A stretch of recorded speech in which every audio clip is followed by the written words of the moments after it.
waaye def lu baax ñu wax ko Sénégal loolu mooy ñax def lu baax boo ko waxee ñaa waru ko wax xam ko jërëjëf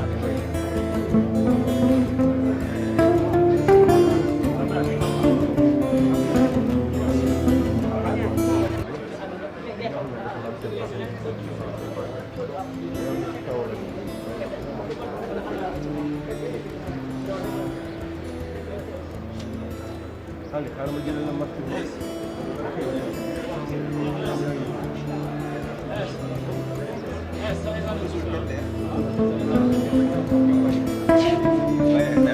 Merci, bye.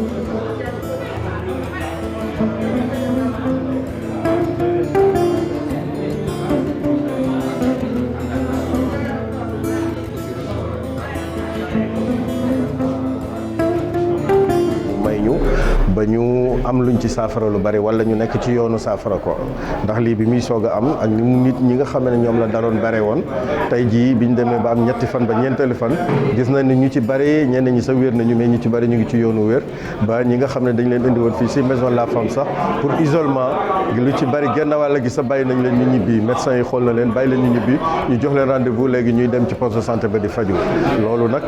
bu amee taxawaayu ñëpp moo tax mu am ndax fii ci ministère bi ci ñi nga xam ne itam ñoo nekk ci dëkk bi jàpp ci maire bi itam jàpp ci ñi nga xam ne itam ñoom ñooy capitaine mool yi jàpp ci ak waa dëkk bi yëpp moo tax tey ji yàlla defal ñu résultat bi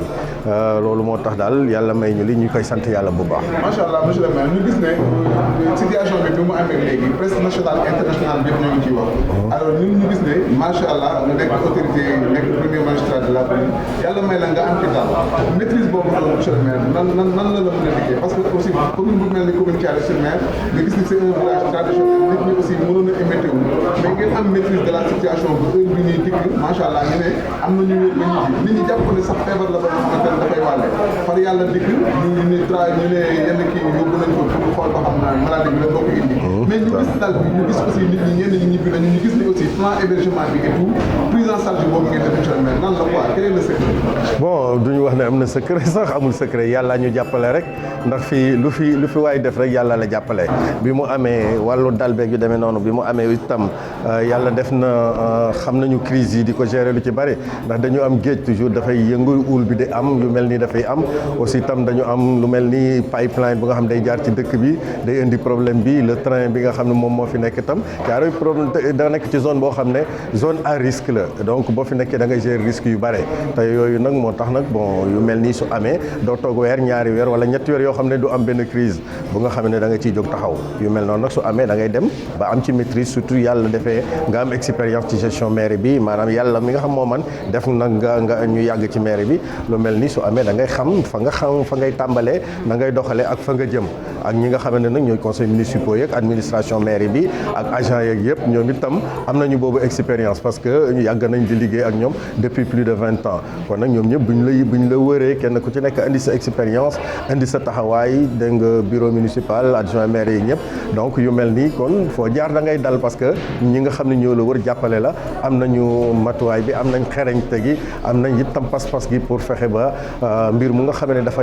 jànkoonte ñun rek ñu fexe ba saafara ko. merci beaucoup monsieur le maire ban message ngay lancé au niveau international parce que am na ñoo xam ne ay doomu Thiaroye la. maa ngi leen di suivre ci internet bi. tout à fait nekk Europe ñi ngi nekk Espagne ñi ngi nekk dans la diaspora ban message nga leen di lancé pour gën dalal seen xel. bon gën a dalal seen xel li ñu leen di wax rek mooy lii nañ jàpp ne lu fi yàlla indi la rek ndax lii lépp ay nattu la lii lépp lu nga xam ne ci yàlla suñu borom la jógee mu dal nag ci suñu benn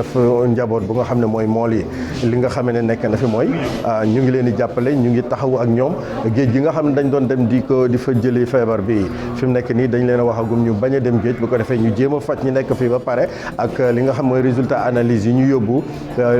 Institut Pasteur ñu mën a xam feebar bi lu mu doon ba mën a taxawaat nag pour xam ndax dañ leen di bàyyiwaat ñu dem géej ak kañ lañ leen di bàyyi li ci des nag ñu mën a fexe ba maîtriser li nga xam ne moom moo fi ne te yàlla ak ñuy teg ci yoon wi parce que bu ñu demee fii ci maison la femme bi demoon nañ ba def fi 145 personnes yu nga xam ne tey jii mën nañu wax ne une trentaine a fi des ndax ñeneen ñi ci des yëpp li ma wax rek ñeneen ñi faj nañ leen ba ñu wér sa complètement ñeneen ñu ngi ci yoonu wér léegi médecin bi xool na ne mën na leen a libéré dem nañ seen kër surtout que bi mu tàmbalee ba tey feebar bi jàpp nañ ne amanul am contamination nit ak nit lu dul nga dem ci géej gi rek laal ndox mi nga xam ne mooy ndox bi nga xam ne moo infecté dégg nga ndax ñi dëkk ak ñoom ci kër yi demuñu géej amul kenn kum ci dal amul kenn ku ci feebar ñi bokk ak ñoom yi néeg sax dégg nga amul kenn ku ci feebar mais ñi dem géej di laal ndox ba nga xam ne jàpp nañ ne mooy ndox ba nga xam ne moom la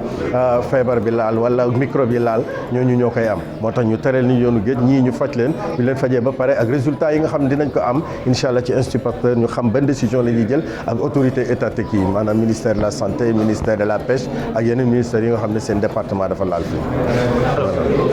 Monsieur le maire, d'abord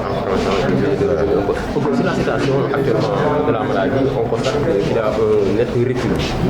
Oui, on peut dire qu'il y a une certaine régression par rapport donc au nombre de cas qui existaient et présentement on voit que la tendance est présentement baissière. Bon, ici au niveau de la femme, on avait référé disons 145 personnes et les médecins et le personnel de la mairie et tous les gens qui ont eu à nous apporter leur secours ont eu vraiment à s'atteler à faire en sorte que les soins soient prodigués et qu'après 3 jours ou 4 jours, on voit qu'au départ c'était 45, mais aujourd'hui il reste une trentaine. Les autres ont été bien soignés. Deux camps parmi eux ont recouvré la santé, d'autres sont sur le chemin ou bien en voie vraiment de recouvrer cette santé-là. Et le médecin les a consultés et a pensé que c'était nécessaire qu'ils les laissent retrouver donc leurs parents à la maison. Donc on peut comprendre que le traitement médical administré aux patients a donné de bons résultats. Oui, c'est maîtrisé. Hein, d'après, vous allez poser ces questions au médecin, mais d'après ce qu'il nous a dit, il nous a dit qu'en général,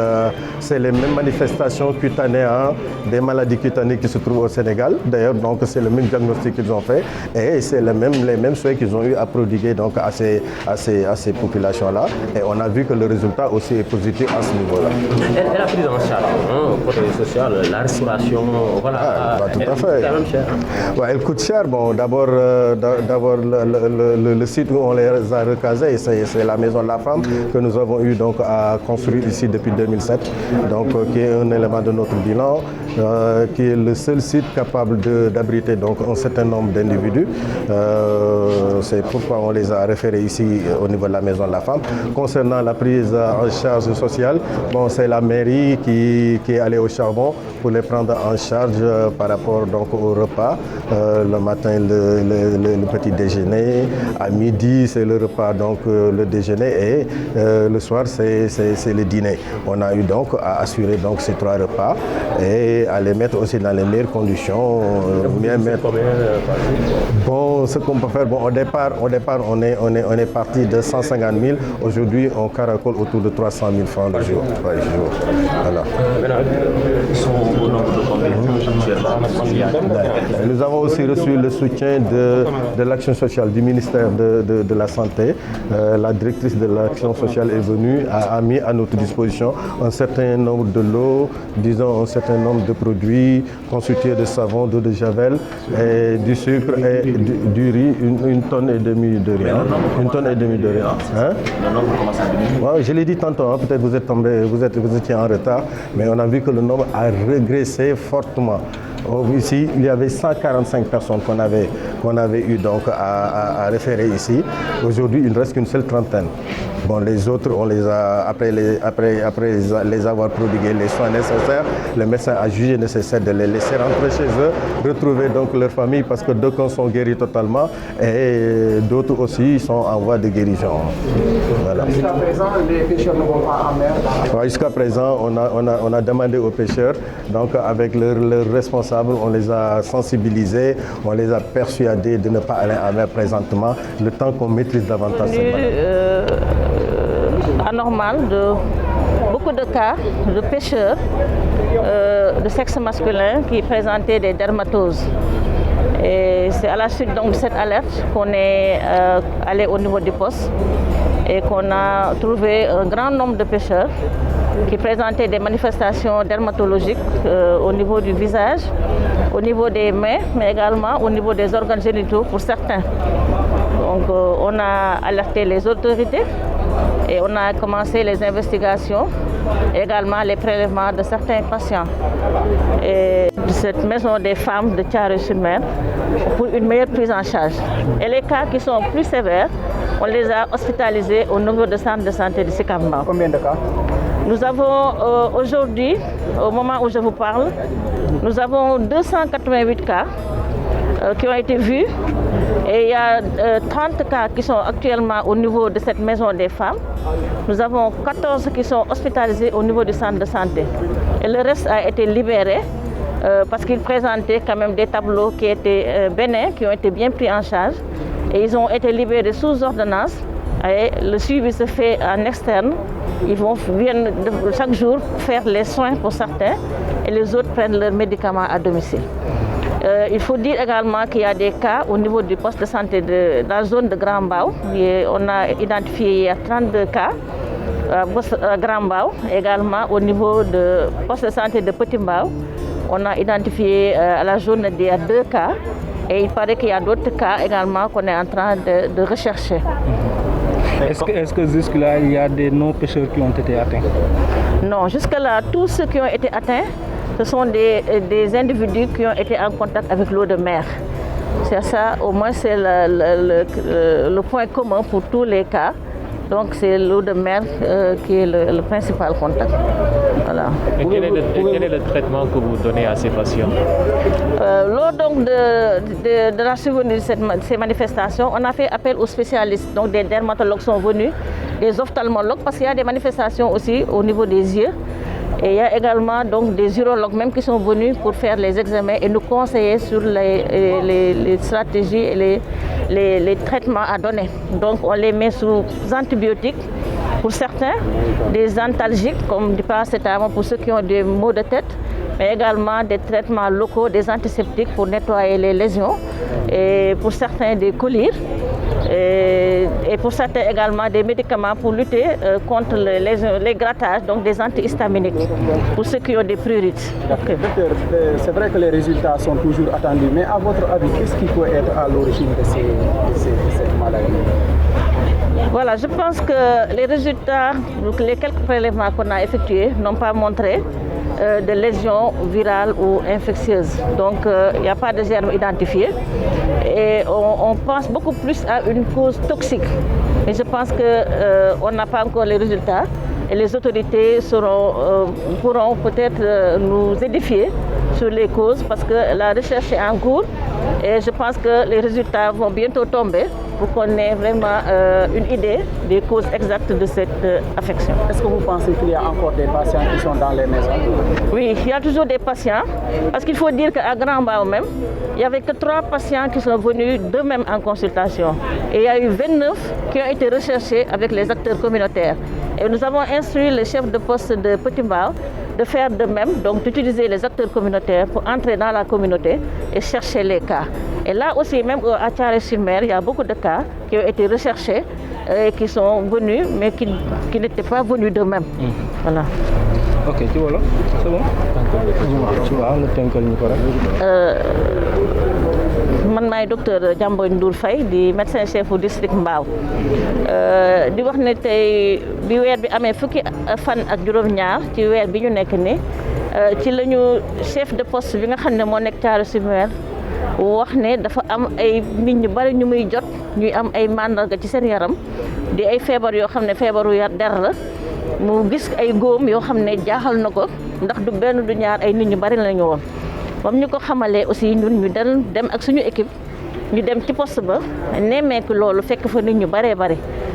ñooñu bañ la ñu def ay laaj ku ci nekk ñu laaj la ba xam lii kañ la commencé ak nan foo ko jëlee ñoom ñëpp ñu am ay liste ñu def ku ci nekk ñu bind sa tur bind say donc ba ñu defee loolu nag ci la ñu kilifa yëpp ñëw. Ministre de la santé ñëw ñu def réunion mu seet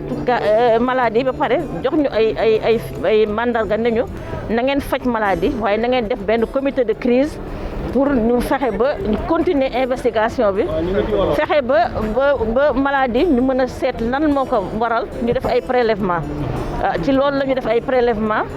maladie yi nga xam ne ñoo gën a feebar ñu yóbbu leen Sicap Mbao ñi nga xam ne nag ñoo tane ñu bàyyi leen ci poste de santé ba. est-ce que mën nañ xam lim bi. ñu ngi toll ci ñaar téeméer ak juróom-ñett fukk ak juróom-ñett yoo xam ne gis nañ leen ñoo xam ne ñu ci bari nag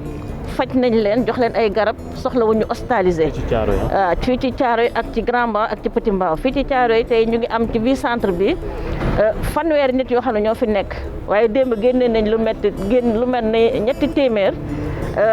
ñu met ñaar téeméer mooy 150 quelque lu ëpp loolu génnee nañ leen téeméer ak juróom fukk yoo xam ne ëpp na ko tuuti lu ñu génnee démb ndax seen yaram tane na bu baax ñi ci des nag ñu jox leen ay garab ñi ci des nag ñu téye leen fii ñu toll ci fanweer centre de santé Sicap Mbao am na tey fukki nit ak ñeent yu fa nekk hospitalisé poste de santé Grand Mbao am na fanweer ak ñaar yoo xam ne démb gis nañ leen waaye bàyyi nañ leen ñu ñibbi Petit Mbao aussi am na ñaar ñoo xam ne tane nañu jox na leen seen garab ñu dem ñibbi voilà.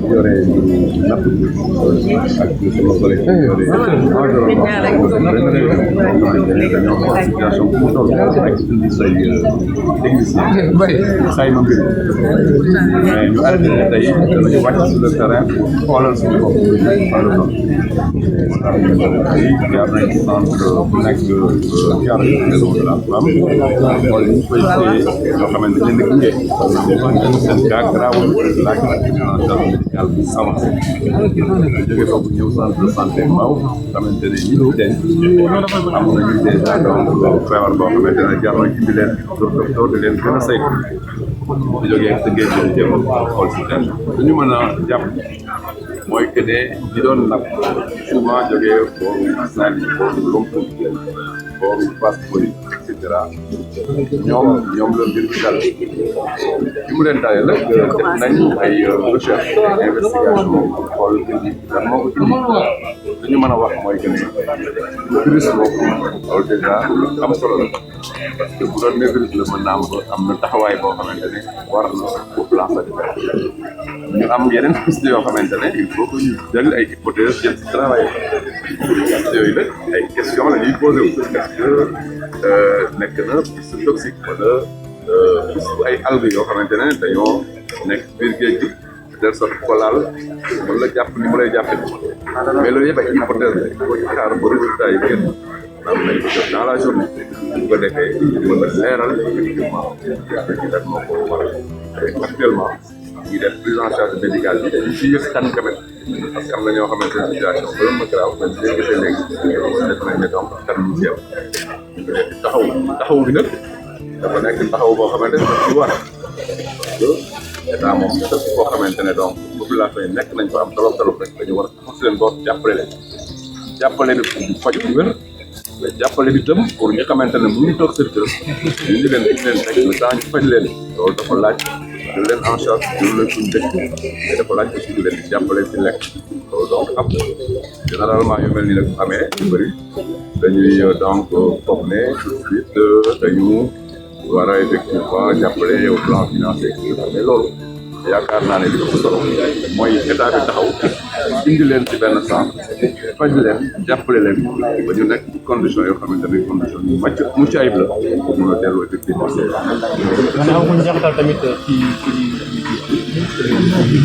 léeg loolu moom yaakaar naa ne man xel mën na ci dal may wax ne d'ailleurs là